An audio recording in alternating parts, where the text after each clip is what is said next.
Hey there, and welcome to Solid Reviews. I'm Solid Zaku, and today I'll be reviewing Dragon Ball Super Universe Survival Saga. This covers episodes 77 through 131, and this video is part 5 of 6 video reviews about Dragon Ball Super. If you haven't already seen my other 4 reviews about Dragon Ball Super, check them out before or after this video. Alrighty then, this is it, the last saga of Dragon Ball Super. And boy, is it a literal roller coaster. Welcome to the Universe Survival Saga. The easiest way to sum up the saga is this. It's about a tournament. And it's not just about any tournament. This is the king of all kings, the tournament to end all tournaments. This is the Tournament of Power. Unlike any other tournament in the Dragon Ball franchise, this is a battle royale where all 11 universes place 10 of their best fighters on the largest tournament ring to date to duke it out. The tournament is only 48 minutes long, where fighters must ring each other out in order to be ousted from the battle royale. There is no outside weapons, killing, or flying techniques allowed, and knockouts does not oust the fighter from the tournament. If there are fighters still in the ring when the timer is out, the universe with the most fighters wins. But what is a tournament without a prize? Well, this tournament has the grandest of prizes with the grandest price of failure. The winning universe gets the Super Dragon Balls to wish for whatever they want, and they get to exist. By that, I mean this. Any universe that has all 10 fighters eliminated from the tournament will have their universe erased. No exceptions. This is it, folks. Win to live, lose not only to be wiped out, but doom your entire universe. This is the highest stakes ever for the whole entire Dragon Ball franchise. It's freaking insane! Now, this saga's first half is a slow drag, starting with an Expo fight to whet the palates of the two Grand Zenos, and then the buildup of Universe 7 getting all 10 fighters for the Tournament of Power. The Zeno Expo episodes were decent, in which we get to see a lot of the other universes' Supreme Kais, Destroyers, and Angels respectively. But the one thing I didn't really like for these episodes is how everyone tries to paint Goku as the villain here because he planted the idea of a tournament in the mind of Grand Zeno. In reality, Grand Zeno was already set to wipe out the weaker universes on his own whim. But after watching the tournament in Universe 6 Saga, he got the idea of doing it in a fun way for himself. If anything, Goku gave Grand Zeno a fair way of eliminating the universes, literally giving every universe a fighting chance for their survival. The Zeno Expo fights were interesting and did what they were supposed to do, not only give the Zenos, but us the viewers a taste of what's to come. I just want to throw in there that the Goku vs. Bergamo fight reminded me a lot of Goku vs. Yakan in the Buu saga. Just that strategy of overcharging the enemy to use it against them kind of a thing. Following after the Zeno Expo episodes, each episode focuses on a fighter being added to the roster and how they would contribute along with other actions and team building from other universes. I found it kind of funny and awesome when Krillin was pitched to be a fighter.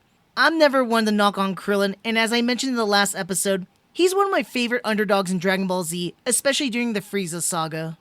Against insurmountable odds, Krillin with his smarmy upbeat attitude does his thing throughout the first 2 series, but when it comes down to Super, it was kind of scary how outmatched Krillin was by sheer power alone when compared to other fighters. But with the filler episodes from the Future Trunks saga and his focus episodes in this saga really made him shine not just to be a resilient fighter, but an incredibly smart one too. He went toe-to-toe with Goku in their tryout match and almost won. That really put a smile on my face to see a family man like Krillin still able to be a worthy fighter even in Dragon Ball Super standards. The other 2 fighter additions I really enjoyed watching was Android 17 and of course, Frieza. For 17, it was really nice to basically catch up with him as a character, his interactions with Goku, 18, Krillin, and Marin, and seeing his perspective on all things. Frieza, on the other hand, was that surprising upset and an entirely welcome team member. He's like that really controversial pick in a team, kind of like a wild card. But we all know as conniving and evil as Frieza is, his highest fault is self-preservation. And facing being erased by Barris or by Grand Zeno, he was forced to fight for his life and others.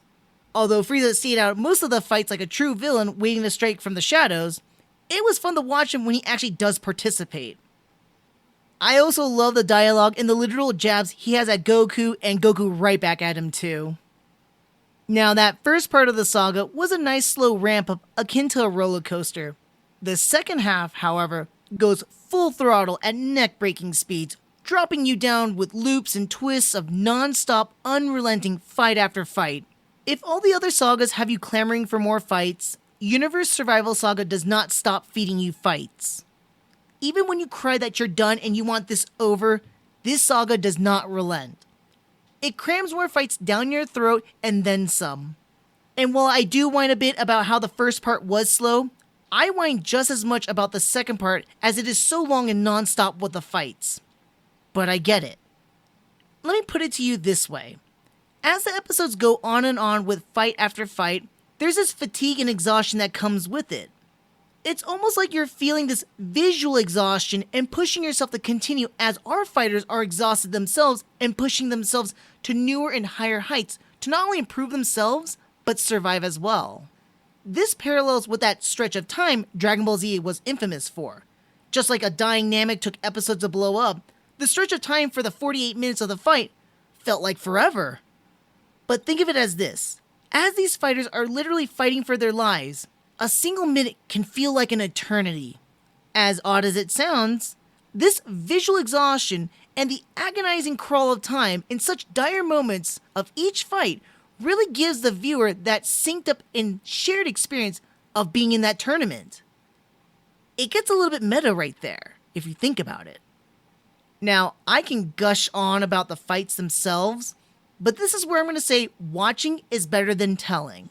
But if I really have to say about which fights I really enjoyed the most, I would have to say any of Roshi's fights, Hit vs. Jiren, Caulifla and Kale vs. Goku, the androids versus the Love Warriors of Universe 2, Vegeta's various fights and his last stand against Jiren, and of course, Goku vs. Jiren the first time around and the last main fight for them.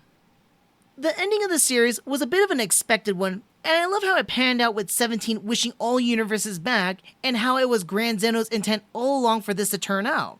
Otherwise, he'd wipe everyone out and start all over again. The only thing I was disappointed with was how quickly everything wrapped up in the final episode.